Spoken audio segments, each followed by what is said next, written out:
anak-anakku kelas 10 agama, mari kita awali kegiatan pembelajaran pada kesempatan ini dengan membaca basmalah. Bismillahirrahmanirrahim. Anak-anakku kelas 10 agama rahimakumullah, pada kesempatan ini kita akan belajar materi usul fikih, dan ini masih pertemuan awal.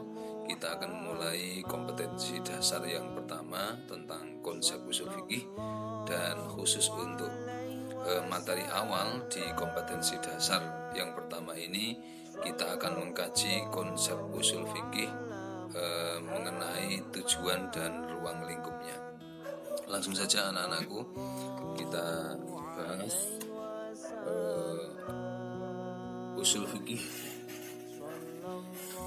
Konsep usul fikih ini saya mengambil di buku fikih kelas 12 ya, karena buku fikih kelas 12 itu materinya tentang konsep usul fikih.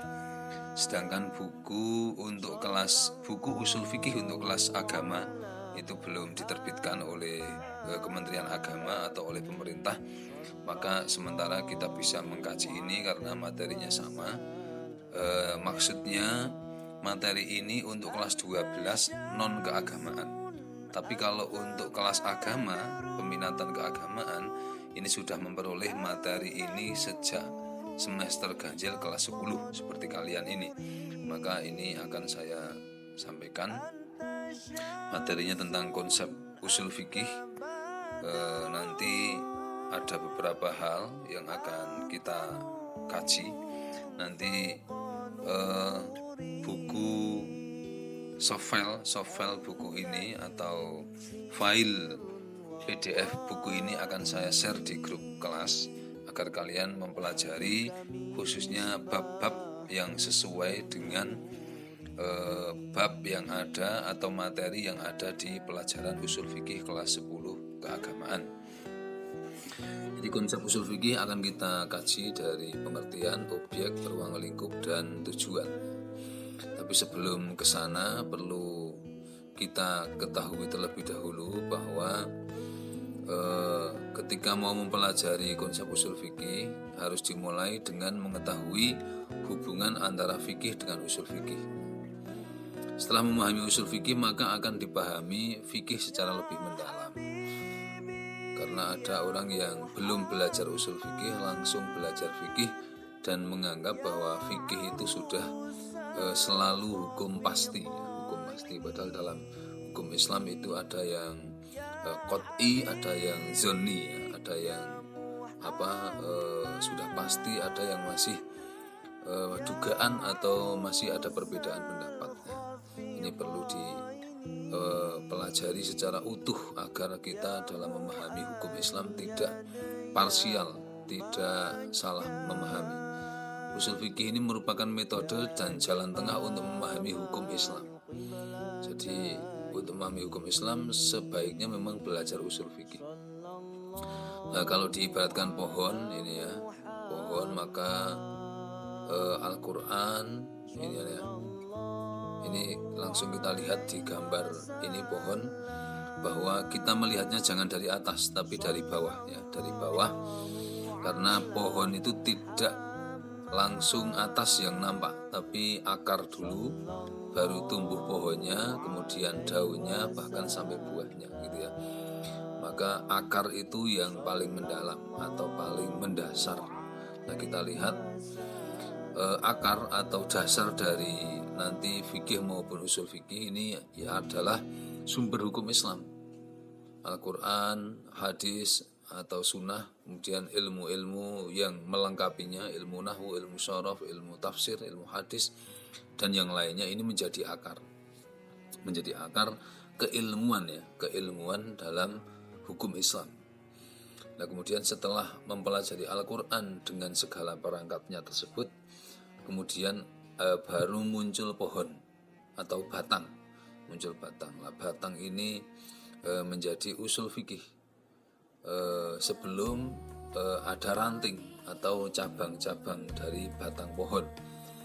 Nah, ini usul fikih batang. Kemudian dari batang tersebut atau dari pohon tersebut akan muncul atau akan tumbuh ranting atau batang-batang.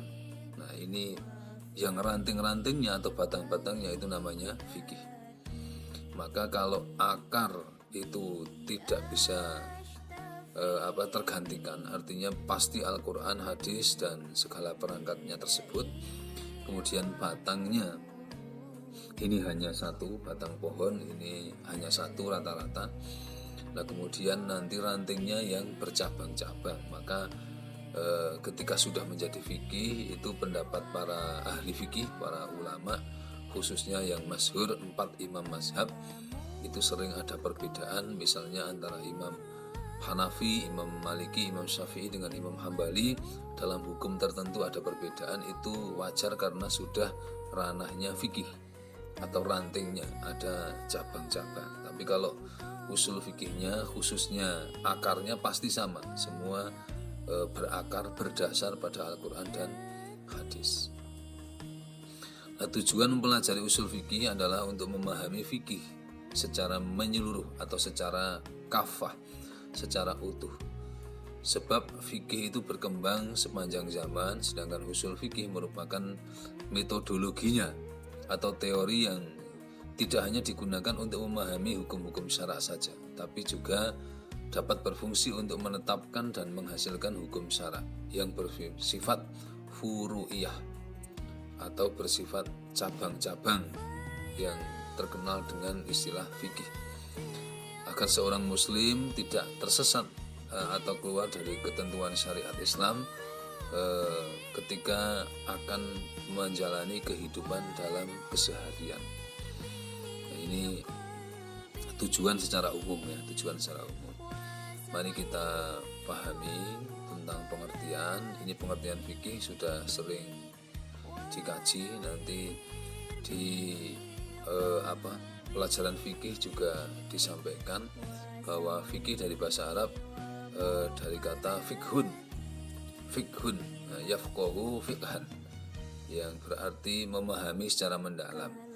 Jadi ini al-fiqhu huwa majmu'atun al-ahkamis syar'iyyatil amaliyati al-mustafa dati min adillatihat tafsiliyah.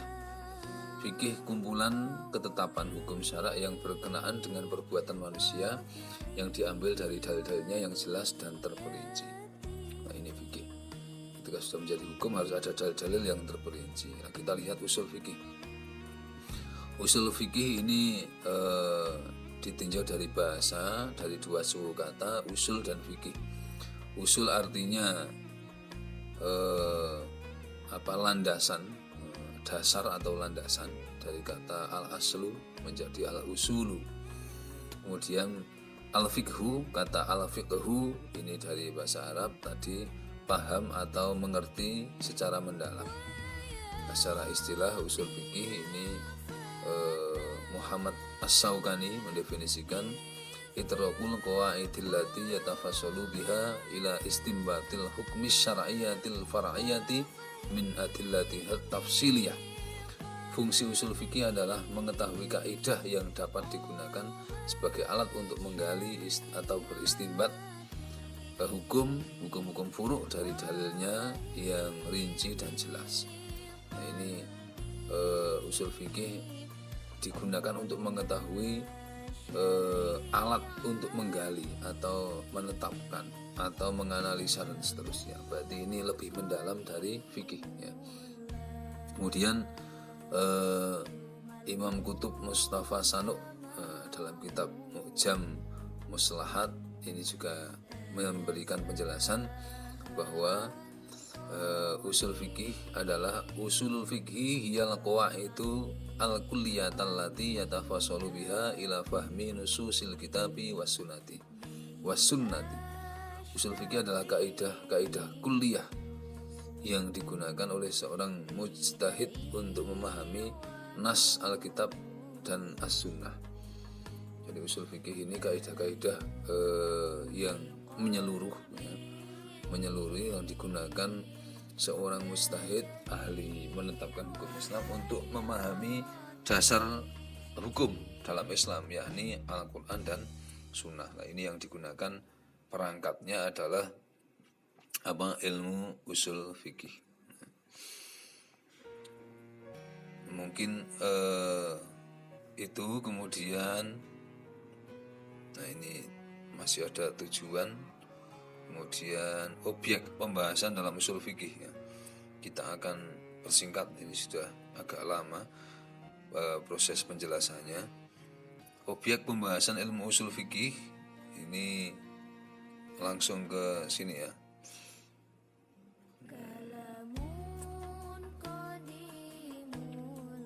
Objek pembahasan adalah syariat yang bersifat kuli atau yang menyangkut dalil-dalil hukum. Baik dalil hukum ini menyangkut dalil-dalil hukum nas yang terdapat dalam Al-Quran dan Al-Hadis ataupun dalil yang ijtihadiyah. Kita langsung lihat saja dalil yang ada dalam Al-Quran dan hadis. Kajiannya berkaitan dengan berbagai bentuk karakteristik lafaz nas. Usul fikih mempelajari lafaz nas dari segi bentuknya, lafaz nas dari segi cakupan maknanya, lafaz nas dari segi dilalahnya, lafaz nas dari segi jelas dan tidak jelasnya serta macam-macam tingkatannya, lafaz nas dari segi penggunaannya dan seterusnya. Ini banyak segi atau sudut pandang yang diperdalam dalam usul fikih untuk memahami hukum secara jelas ya, secara jelas. Tidak sekedar menerjemahkan Al-Quran maupun hadis, tapi memperdalam. Kemudian dalil ijtihadiyah merupakan dalil yang dirumuskan berdasarkan ijtihad para ulama. Ini juga akan diperdalam dalam ilmu usul fikih. Misalnya ada ijma, ada qiyas, ada istihsan, maslahah mursalah, istishab, syadud zari'ah, uruf, syar'u man qablana, mazhab dan mazhab sahabi.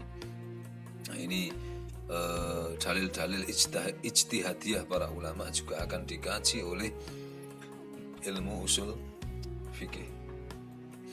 Kemudian tujuan yang agak khusus ketika mempelajari ilmu usul fikih ini, langsung yang usul fikih ya. Langsung ada pendapat dari Wahbah Zuhaili. Ini yang pertama, untuk mengetahui kaidah atau cara yang digunakan oleh para fuqaha atau mujtahid dalam istinbat hukum syara. Cara-cara yang dipakai oleh para imam mujtahid, para ahli ijtihad itu seperti apa ketika memutuskan hukum. Nah, ini tujuan mempelajari usul fikih untuk mengetahui itu. Yang kedua, memperoleh kemampuan dalam melakukan istinbat hukum dari dalil-dalilnya, terutama bagi mujtahid. Nah, kalau kalian itu sudah memenuhi persyaratan sebagai mujtahid, termasuk menguasai ilmu usul fikih, menguasai ilmu bahasa Arab, menguasai tafsir Al-Quran, maka bisa menjadi mujtahid ya, untuk berijtihad. Kemudian bagi mujtahid secara khusus, ini akan membantu mereka dalam melakukan istinbat hukum dari dalil-dalil nas. Nah, jadi kalau sudah mujtahid, hampir sama dengan nomor 2 ya, dengan yang poin B. Kalau dia seorang mujtahid, maka ilmu usul fikih ini tentu akan berguna untuk mengkaji dalil-dalil dalam Islam, Al-Quran, hadis maupun ijma, qiyas, maslahah mursalah dan yang lainnya yang tadi ada di atas. Kemudian mempelajari usul fikih merupakan jalan untuk memelihara agama dan sendi-sendi hukum syariat beserta dalilnya. Nah, ini mempelajari usul fikih ini termasuk menjaga agama, hifdzuddin, agar hukum dalam Islam tidak disalahpahami. Karena kalau belum belajar usul fikih, orang hanya mengetahui fikih, misalnya memberlakukan satu hukum itu hanya dengan satu pendekatan, halal dan haram. Tidak ada pendekatan ilat hukum atau penyebab hukum. Misalnya sholat fardu ya, sholat fardu, sholat duhur misalnya. Sholat duhur itu kalau hanya belajar fikih, maka semua umat Islam seolah-olah harus sholat duhur. Tapi ternyata ketika diperdalam ada beberapa ketentuan, misalnya yang diwajibkan sholat yang sudah memenuhi syarat, misalnya usia atau sudah balik atau belum. Yang kedua, bagi seorang laki-laki ketika tidak dalam perjalanan jauh atau tidak sedang sakit. Kalau sedang sakit atau sedang perjalanan jauh maka boleh dijamak. Sholat zuhurnya tidak pada waktunya tapi di waktu asar. Nah, ini pengkajian yang lebih mendalam. Bagi para kaum wanita juga tidak diperkenankan sholat zuhur ketika sedang haid. Nah, ini diperdalam dalam usul fikih ya. Ini sebagai contoh kecil. Kemudian tujuan yang berikutnya mempelajari usul fikih agar mampu menerapkan kaidah usul fikih dan dalam menghadapi dan menjawab kasus-kasus baru yang tidak ditemukan dalilnya dalam nas secara tekstual. Nah, ini karena kehidupan ini dinamis berkembang, ada memang situasi yang kadang ketika kita merujuk pada teksnya itu tidak ada secara langsung. Nah, misalnya kita hari ini menghadapi ujian berat, menyebarnya virus corona atau COVID-19 ini, maka bagaimana menyikapi ini? Pemerintah memberikan beberapa kebijakan, peraturan-peraturan. Ada sebagian umat Islam yang tidak mau patuh. Nah, tapi kalau kita mendekati dengan ilmu usul fikih, bahwa ada kaidah yang masyhur yang terkenal diantaranya darul mafasid muqaddamu ala jalbil masolih, mencegah kerusakan itu lebih baik daripada melakukan kebaikan, maka didahulukan yang mencegah kerusakan. Nah, kalau virus ini memang sangat berbahaya bagi jiwa manusia, bagi kesehatan manusia, maka harus didahulukan daripada yang lain. Misalnya kenapa sholat jamaah diminta untuk di rumah, mengurangi kerumunan di masjid, karena ketika di rumah lebih aman, dan ketika situasi sudah pulih kembali kita akan kembali ke masjid lagi. Nah, ini karena situasi darurat. Nah, ini pendekatannya usul fikih. Maka kalau orang-orang yang selalu membantah dengan pokoknya sholat kudu nang masjid, berjamaah harus di masjid, berarti belum memperdalam ilmu usul fikih tapi baru ilmu fikih. Mungkin ini anak-anakku yang sementara bisa saya sampaikan untuk mengawali di materi pertama konsep usul fikih. Terima kasih, selamat belajar. Mohon maaf atas segala kekurangan. Saya akhiri, wassalamualaikum warahmatullahi wabarakatuh.